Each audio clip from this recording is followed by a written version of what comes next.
من گفتم کاکو نیما که از خودش نداره بگه مجبوره به دیگران سکوت کنی. میشه لحظه سکوت کنی؟ شما در گالت میگم کاکو نیما جان لطفاً یه لحظه اجازه بده.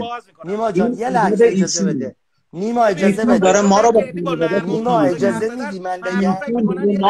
نیما اجازه میدی من بگم؟ نیما گل خوردی رفتی تو دایرکت مهسا که بخوای تهدیدش کنی. بیا به تو تهدیدی نبوده. گل خوردی رفیقو میخواد کاکو فوش نده. تهدید نکرده. آقا تهدید نکرده. باعث شده ایشون بریزه به هم بیاد لایو بذاره واسه گریه کنه. به شما چه ربطی داره؟ اگر اون هست آقا به تو چه ربطی داره؟ گفتی برای مازیار چه لایو گذاشتی؟ آقا نگفته دروغه. کاکو الان داری الکی داد میزنی. کاکو الکی دهن شما چه میزنی. اکانت فیکی نکرده. بریز بیرون. کاکو یه لحظه این برانداز این مملکته. ایشون برانداز این مملکته. آشنا بشید. رضا خانواده‌اش آشنا بشید. با آن جایی که درش بزرگ شده آشنا بشید. یه نگاه بکنید. آقا ول کنید. این آدم براندازه. نیما جان این آدم براندازه. من سکوت کن لطفا. به خاطر من. ولی الان داره میخواد آخوند خار طوری بگویه. رضا میگم رضا کاکو یه لحظه گوش کن. مثل تو رو بگویه. کاکو یه لحظه گوش کن. یه لحظه گوش کن کاکو. نیما نرفته مهسا رو تهدید کنه و بهش بگه چرا واسه مازیار لایو گذاشتی. اصلا مهسا واسه مازیار لایو نذاشته. هر کس که برگرده بگه مهسا واسه مازیار. ایشون رفته گفته. نگفته. بابا مهسا خودش بالا بود. مهسا داره تعارف میکنه کسخور. مهسا داره تعارف میکنه. طرف خودش زنده است. ایشون داره میگه اون تعارف میکنه. من درست میگم. دایرکتشو نشون داد. مهسا برات متاسفم که اجازه میدی. مهسا برات متاسفم. مهسا برات متاسفم که همچین رفیقی داری. برات متاسفم که اجازه میدی یک همچین آدم دهن دریده‌ای از تو سوء استفاده کنه. برات متاسفم که اجازه میدی یک همچین آدمی با همچین شأن و شخصیتی بیاد حق تو رو بخواد بگیره. متاسفم. این دکتر محل، این دکتر ایران ایشون روانشناس ایرانه. میاد اینجا به پشتوانه صحبت‌های آقای مازیار که دکتر میکنه و من خیلی برای مازیار متاسفم که بابا دکتره. خب دکتره. شما در اومدی تو اصلا من دکتر نیستم. من عادتی دارم خدا جلوم باشه جلوش وای میسم بی حسابی. شما گفتی من گندای یکی مثل چی اسمش نیما رو میلیسم که بیاد صحبت کنه. من خیلی برای تو متاسفم. بله نه گوش کن. گفتم من که فکر میکنه یه گویی است. نه کاکو این چه هم چیز. ببین کاکو من اینو گفتم. اجازه بده من هنوزم میگم.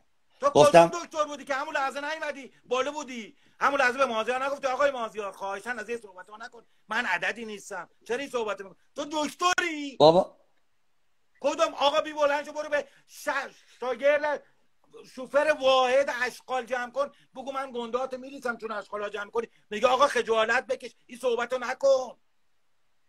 تو دکتری. نه کاکو اجازه بده جمله. من ممنونم که اجازه میدی آدم حقیر اینگونه را آقای کاکو اجازه بده ببین من جمله رو بزنم. من خانواده من گفتم من رو خانواده من اجازه میدی نیما اجازه اجازه میدی وارد شدی کاکو زشت فوش نده. زشت فوش نده. به خدا کاری نداره اون دهنشو باز کنه بهت بگه خار فلانا. کاری نداره ها این بگه اگر میبینم خب گوش کن کاکو. من گفتم من هر آن کس که حرفی برای زدن داشته باشد. آقا هر آن کس که سواد داشته. شما اشتباه کردی که گفتی. شما اشتباه چرا اشتباه کردم؟ چرا اشتباه؟ برای من چند در شهر من نبود رفیقم به یه گوساله هم حرف بزنه. نه من به هیچ گوساله ای نگفت. آقا یه بلا نسبتی بگو زشته. آقای مازیار ما با هم رفیقیم. گوش میدی؟ گفته تو لایو اومده کار اشتباهی کردی. تو گفتی خیلی هم اشتباه کردی. نه من اشتباه نکردم. من اشتباه نکردم. حالا از نظر خودت اشتباه از نظر من هر آن کس که حرف برای زدن داشته باشه من گفتم برای خودش داره میزنه. نه شما فکر میکنی برای خودش داره میزنه. شما فکر میکنی خیلی حرف داره برای زدن. کاکو شما میدونی ایشون دختری رو که جونش رو داشت خودکشی داشت میکرد، ایشون چرا توضیح میدی مازیار؟ اصلا چرا توضیح میدی؟ خب باید توضیح بدیم، چی میگی؟ حرف بزنیم. خب شاید تو به دایرکتوری بحثا رو نشون میدی و توی دایرکتوری کسی که اینقدر دهنش فرضه به گفتن فوش خواهر و مادر راجبه من، تو چرا براش داری توضیح میدی؟ اصلا برای من مهم نیست چی در مورد من دارم برای خودم توضیح میدم. من اصلا تو برای پیرمم که تو ایشون گوسفنددار بوده. ایشون گوسفنددار بوده. نوع حرف زدن با گوسفنده. این آدم شما قوارش رو نگاه کن، شما اندازش رو نگاه کن، بعد ازش توقع داشته باش. این آدم حرف زدنش مثل حرف زدن با گوسفنده. این آدم در این قواره تو گوسفندم هستی. گوسفند بهتر از تو برای من. خیلی ممنونم، دست شما درد نکنه. گوسفندی بی تعارف اگه الان اتفاقم برام پیش نیومد. قضاوت خواهد کرد که تو به چشم من کجا بزرگ شده. تو به چشم من مخاطب قضاوت خواهد کرد که چه کجا بزرگ شده. این مخاطب هست که قضاوت خواهد کرد که چه کسی در بستر کدام مادر بزرگ شده. اجازه بده این شما نگاه رمانتیک نشو. شما فاصله بین اتاقت و دم در کن و سیگار بکش. به تو چه؟ تا تو کاس اول تا آخر تو دره. نیما من یه سوال دارم از شما. من یه پرسشی دارم. نیما من یه پرسشی از شما این وسط دارم. زندگی خصوصی مردم به تو چه کار کسه؟